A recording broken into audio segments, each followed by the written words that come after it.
don't normally do this type of video, but I decided after reading for several weeks some strange thoughts about why gas prices are so high that I should give an actual idea of why gas prices are high. As someone who actually has a degree in business, I have a good idea of what actually sets that price.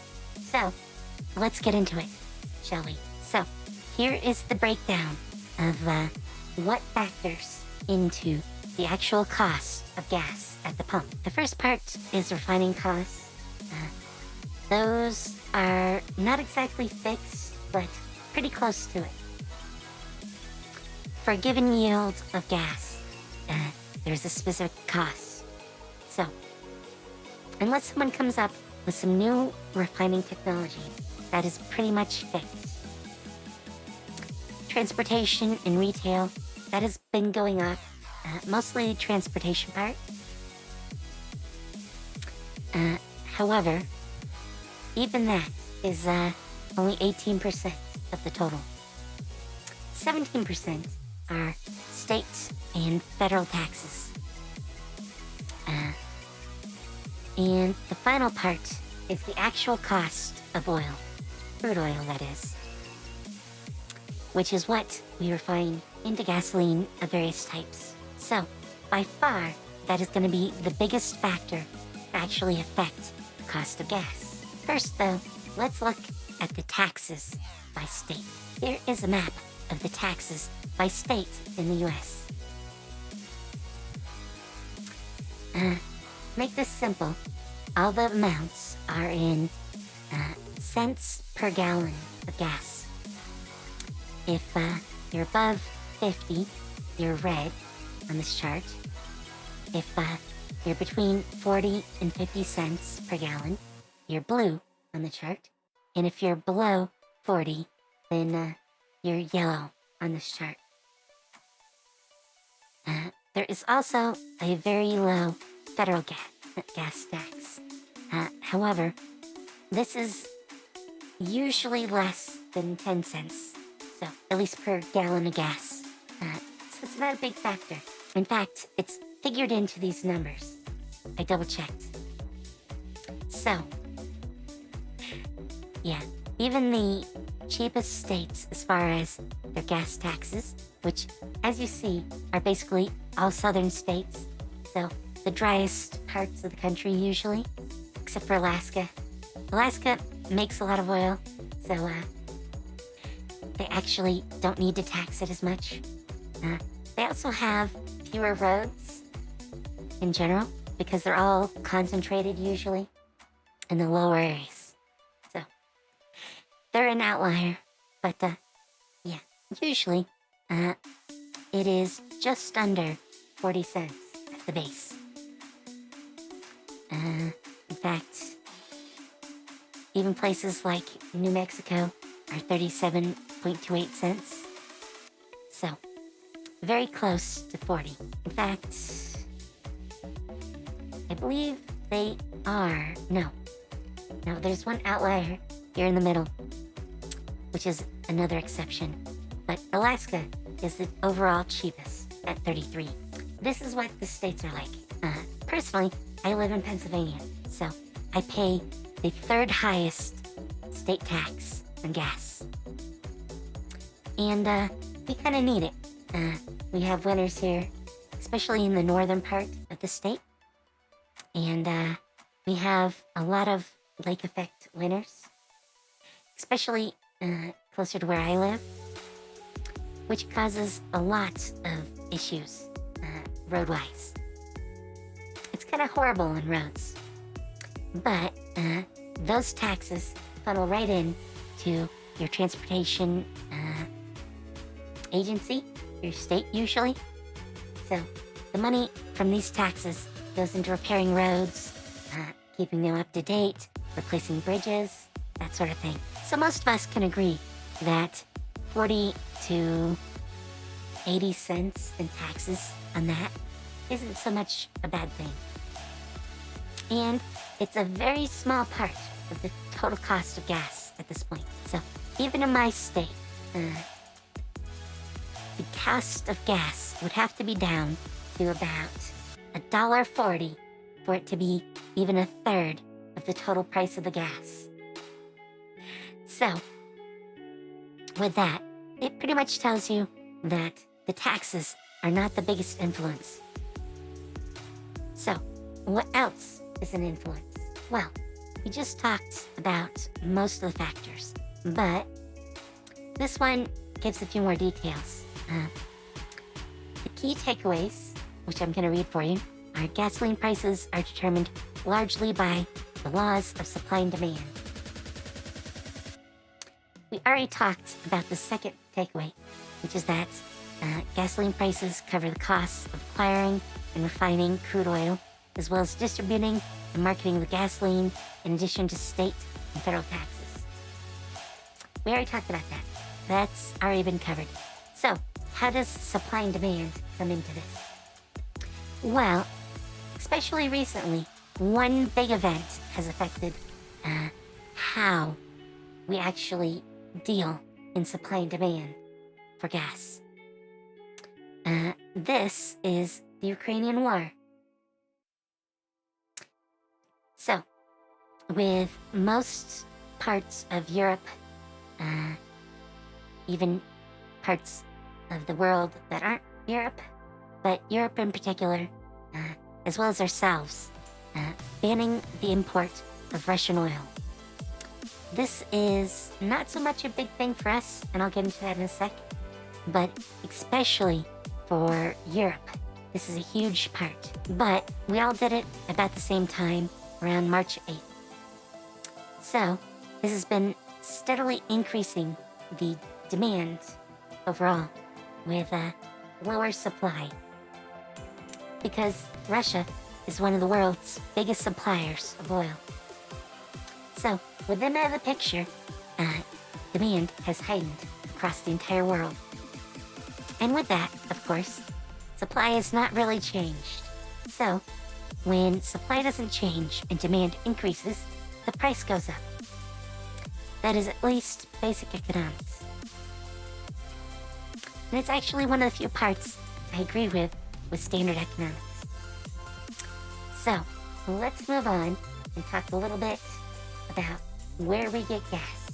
So, here's a list of the top imports and exports for gas as far as the US goes. The total imports, and that is from all sources, is about 8 million barrels per day. Just to make it short. We actually export slightly more than that. So we're a net exporter. So what that means is we get a good amount of our oil from other sources, but we also export about a little bit more than we actually get. If we kept it all here, that would drastically affect all of this, but that's not the way this works. So, where do we actually get gas from as far as imports go? 51% of the total amount comes from Canada. Canada's rich in gas, and they're happy to give us quite a lot of it. We export some to them as well, probably different types. This is factoring in all types of petroleum. Mostly because they don't really do numbers for individual amounts. So, they're not separated out into type. We export to them almost 1 million barrels per day. And we get almost 4 1/3. Well, a little over 4 1/3, which is a pretty big chunk. It's pretty massive. The next highest import is Mexico, which is 8%. However, we export more to them than we get from them. So, again, probably different types, but they're a very small percent of the total. In fact, they're slightly more than all the Persian Gulf countries total, which is also 8%. However, we don't really export to Persian Gulf countries. So, unlike Mexico, we're not really sending them anything, but we're getting a lot from them.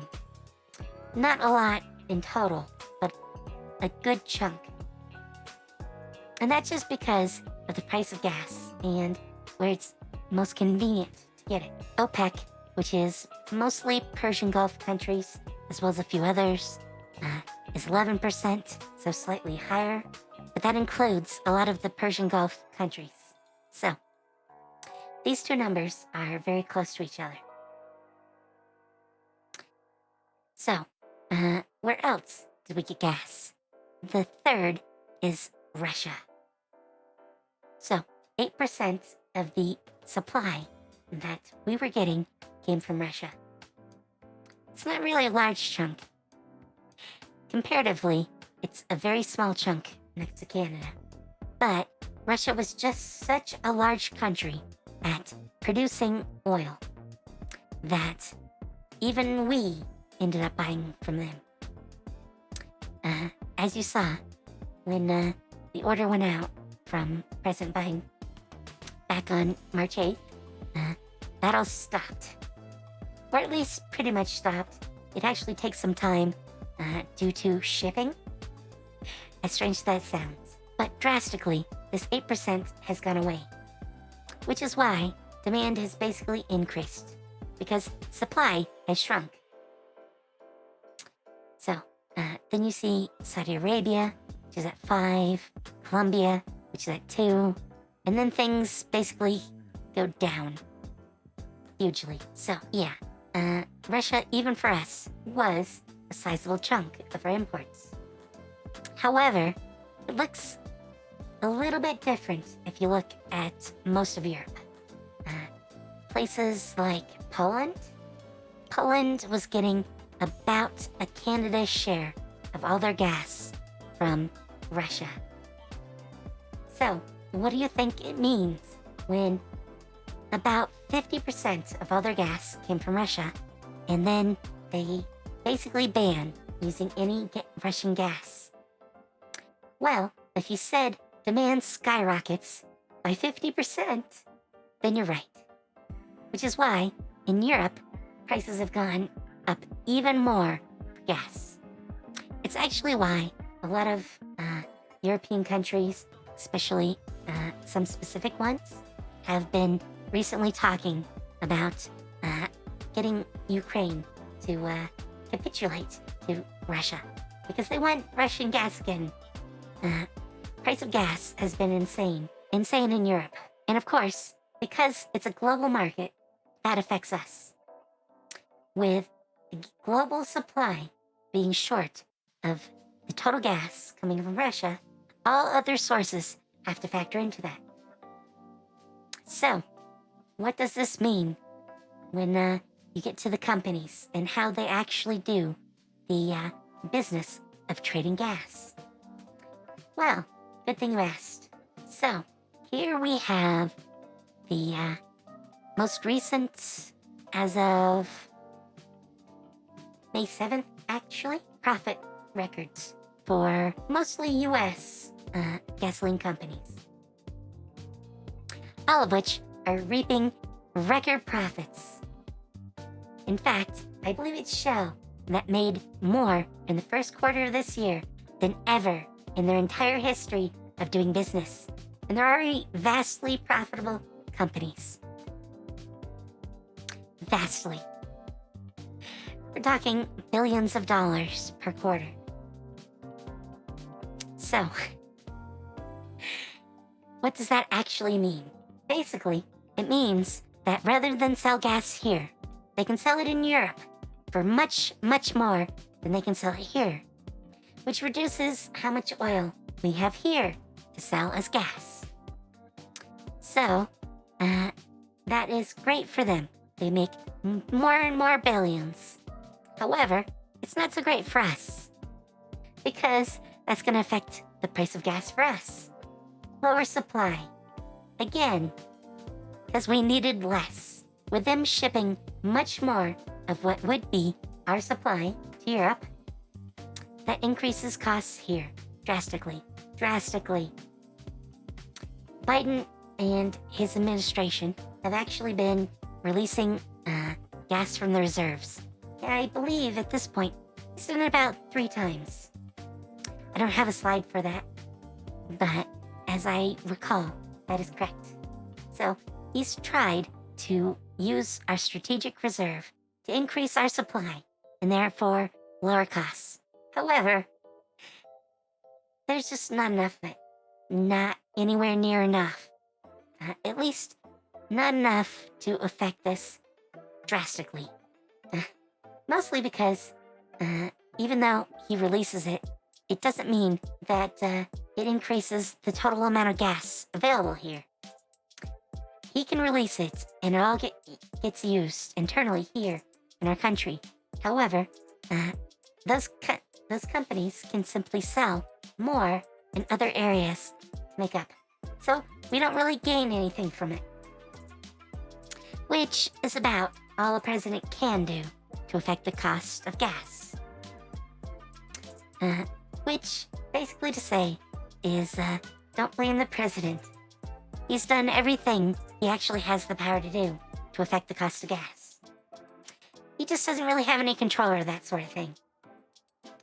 You can argue that all you like, but yes, there are only really so many things a president can do. And affecting the cost of gas is not really one of them.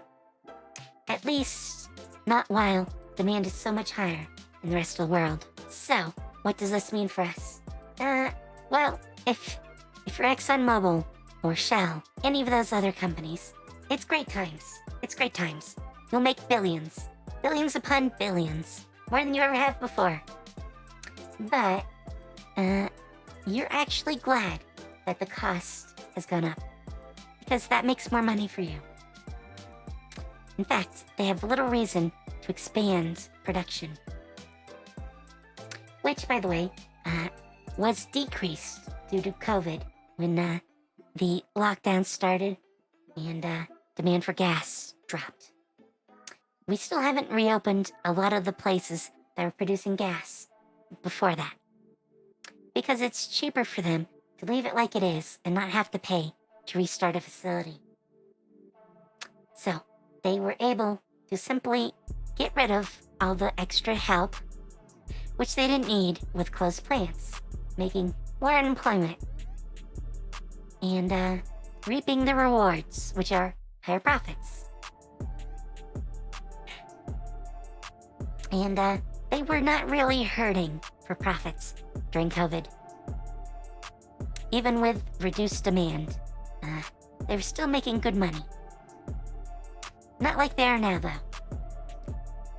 For the rest of us, though, it means for the time being, especially, prices are probably going to keep going up. The only way to normalize those would be to get Russian gas back. And I'm not really a supporter of actually doing that, but that's why this is such a big issue for the entire world. And how it all factors into Ukraine. I could go on. There's lots of things that are important that come from Ukraine. And we don't even have much of a clue what those are. But if you'd like more on these sort of topics, these educational clips, let me know. Write me a comment, like this video, share it around. And if you like these, I will produce more. I like doing these. So, with that in mind, I hope this was interesting for you. Take care, have fun, and I'll see you later. Bye.